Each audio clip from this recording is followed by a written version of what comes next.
తలదిండు వేపాకే పూల పక్క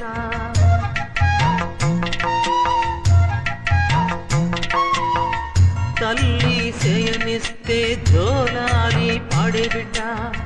ఎన్ని నాళ్ళ పుణ్యమో ఈ వరం దొరికెనే ఆనందం పొంగెనమ్మా వెల్లువల్ల కన్నుల దేవి మహాదేవి ఏ సేవ చేయగలని పాదం నీ పాదం సర్వదోషాలు తొలగించునే చల్లని మల్లెలతో ఊయల కట్ట మాత చల్లగా